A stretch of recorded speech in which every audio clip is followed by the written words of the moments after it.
Welcome to the Let's Get Vulnerable podcast. It's your host, Dr. Morgan. I'm so excited about today's episode.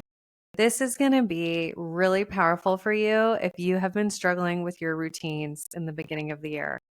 I'm going to get into what are the things you need to focus on for preventative self-care and preventative nervous system regulation. And I'm going to explain why these things are important and why you should prioritize them. If you're watching on YouTube, you might be wondering why I'm wearing sunglasses. And I could tell you this, I moved into a new house and I do not have blinds up yet. And the way that this whole studio is set up, I can't just move things easily. So here we are. I have sunglasses on and I'm recording. I know some creators always have sunglasses on, so I guess we're just trying it today. But that doesn't matter. What matters is this content is going to be so helpful to you. If you're anything like me, you feel like 2025 should have started February 1st. And I just want to normalize if that's how you're feeling. If you're feeling like, oh my gosh, the holidays just went by so quickly. I don't really know that I got time to reset. I'm feeling overwhelmed. I'm feeling out of it. I'm feeling like I'm off my routines. It's okay. I want you to breathe. I want you to relax. Just know that this episode will help you out. Let's get clear on what are some of the non-negotiables so that you can be emotionally regulated, calm, and securely attached in 2025, right? The vibe is let's enter into our soft girl or soft guy era where we are calm and emotionally regulated and able to handle whatever life throws at us with ease and grace and being in flow, right? Here's the deal. When we think about self-care and we think about emotional regulation, a lot of us think about the things that we have to do when we're feeling triggered. And actually, I did a whole part on this on the episode that just came out, the episode before this one. I was talking about what to do when you feel triggered in the moment and how can you regulate your nervous system in those moments. I want to tell you this. There's something even more important and more powerful that you can do to help yourself have a regulated nervous system. And this is the work that you are doing on your daily foundational habits, the habits that you have that help give you that feeling of being grounded, of being supported, of being emotionally regulated. We want habits that get your nervous system to a place of calm, that give you a strong foundation in feeling supported and feeling taken care of and feeling like you can respond to whatever comes your way. Because I want you to realize this. When you can show up at the beginning of your day feeling calm, feeling emotionally regulated, you are going to handle whatever comes your way so much better than if you're feeling depleted, right? If you're feeling depleted, if you're feeling like you're in fight or flight mode, if your nervous system is all over the place, then everything that comes up for you that day, you're going to be fighting an uphill battle. And in those moments when you're feeling triggered, it's going to feel so hard for you to get back to a calm place. However, if we start with a calm, emotionally regulated foundation, then when things do come up, because we know they will, life be lifing, things are always going to come up, right? When they do come up, you're going to be able to much more easily get back to baseline. So I want you to think about this as you're listening to this episode. I want you to develop your nervous system non-negotiables. Nervous system non-negotiables. I'm going to help you think about what are the things that you need to do that give you that foundational sense of calm, and that can help support you in showing up securely attached and showing up in a really healthy way for your relationships. Okay. So number one, let's talk about it. It's this: sleep. Sleep is so important. I know I have personally experienced this. I know that the older I get, the more important sleep is. And I'll give you some things. These are all based in research. Number one, you want to try to set consistent bed times and wake up times. So, for example, I go to bed at 9:30. That's the latest. Sometimes it's 9 or 8:30 if I'm feeling like I need more sleep, but 9:30 is the absolute latest. I am asleep by. So if I'm going to sleep by 9:30, I have to be in bed by 9. I give myself that 30-minute buffer. And then I'm awake by 6 a.m. So this is what has worked for me. It's done wonders for my sleep to have that consistent schedule. And there's so much research out there now showing that women really do need more sleep than men. So women actually need sometimes up to 10 hours of sleep per night because of the hormonal processes that our bodies are going through, right? And all of the things that we have going on. So you may be getting 7 or 8 hours, but that actually might not be enough. So I would encourage you, listen to how your body feels. If you are waking up tired and groggy and worn out, you need more sleep. So please, please, please do your nervous system a favor. Get more sleep and make it consistent. Even on the weekends, I keep my sleep schedule consistent. To me, it's not worth it to have to try to get back into it when the week starts, right? I want to feel good consistently, and that includes I want to feel good on the weekends. So I would just encourage you, come up with a schedule, stick to it.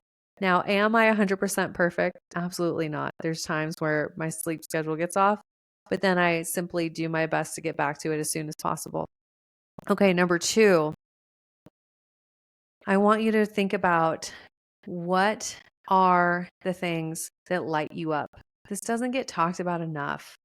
I feel like we can be so health focused and trauma focused, and we don't think about what are the things that excite you? Like, what are you actually genuinely excited about? What do you enjoy? Right? I am so fortunate that there's an overlap between my work and what I enjoy. For example, recording this podcast. This gets me excited. I love helping people. I love getting to be in the thought leadership space, right? So I have some overlap between work and what I enjoy, but I also intentionally schedule things that I enjoy. And for me, that can look like lifting weights, going to yoga. I've recently been doing a lot more breath work, going to do the sauna with my partner. Even, you know what's crazy? And I think a lot of you will relate to this. Send me a DM if you relate to this. Something else that gets me so excited that I enjoy, that I know I can schedule it and look forward to it, is planning travel, planning meaningful time with people. I enjoy the process of it. Like, let's pick out where we're going to stay. Let's figure out what we're going to do. How is this going to be so meaningful, right? So even just the act of planning something, I have some big trips this year, and just that time set aside of planning lights me up, brings me joy. Now, it may not be that way for you, but this is why I say, like, find the things that bring you joy. Tennis has been that for me. I enjoy it. It challenges me so much, and I enjoy it, and it lights me up, and it fills up my energy cup. So find the things you enjoy. Okay. So we are on to number 3 of what are some of the things you need to be thinking about for your nervous system non-negotiables. Number 3, I want you to be really intentional about tuning in to yourself. Do you know how you're feeling? Do you know what you need? to feel better supported? Or are you people pleasing? Are you focused on the needs of others? Are you focused on the demands of your job? Are you so externally focused that you've lost sight of what is going on for you internally, right? So this is a huge piece. I want you focused on what is a practice that helps me tune into myself. For a lot of you, it's going to look like journaling. For some of you, maybe this is a daily walk that you do that's a non-negotiable where you check in with yourself and you get really curious about what are you feeling. Maybe it's developing a notes app note on your phone where you just check in. What am I feeling? What do I need? But this is going to really help your nervous system because you're building self-trust that you care about how you're feeling and that you want to help yourself feel supported. We go into survival mode, we go into fight or flight mode. If we are feeling like we're not supported, we feel overwhelmed, we are in a reactive place instead of a responding place. So, in order to help heal your nervous system, you need non negotiable, proactive things that you are doing to tune into yourself and listen to what your needs are. Okay. Moving on, another thing I want to mention is I would love for you on a daily basis to just think of something for your body that helps your body get to that calm, emotionally regulated place. We keep so much of our trauma, of our emotions, of our stress stored up in our body. And it's amazing how, when we do yoga, when we go on a walk, when we go lift weights, when we do the sauna, when we take a hot bath, when we get a massage, right? If we are doing something that is helping our body process our emotions, that is going to help your nervous system on such a deep, deep level, right? So I want you to think about what is a non-negotiable for your body every day. And for me, when I plan my week out, this is probably something different every day. Today, the thing that I've done for my body is I've simply gone on a 30-minute walk with my partner. That was what I had capacity for today. Yesterday, I was in the gym lifting weights, working on my deadlifts and building muscle and getting that heart rate high, but not too high, because I have found that super high intensity stuff actually revs up my nervous system, right? But keeping my heart rate under 140, building muscle, that was what my body needed yesterday. Tomorrow, it's probably going to be a walk again. And this is what I have learned over time. It's not about being super, super strict and saying, okay, I have to lift weights 4 times a week and I have to go to, these 3 yoga classes. No, no, no, no, no. It's about simply carving out the time and space to do something every single day that helps your body. Okay. Now I'm going to add a bonus point for you. If you're really wanting to heal and you're really wanting to regulate your nervous system and you're like, yes, Dr. Morgan, help me be proactive, help me show up in my life with more calm so that I can respond to things instead of being reactive, right? Help me be more securely attached. If that's where you are, then this is a bonus and you can explore it if it feels good to you. If it doesn't feel good to you, disregard. Okay, something that has really changed my emotions, my nervous system, and my body is I have quit drinking alcohol. I am officially 2 years without alcohol, and I can tell you that my mood, my emotions, the way my body feels, it is so stable and consistent. Okay.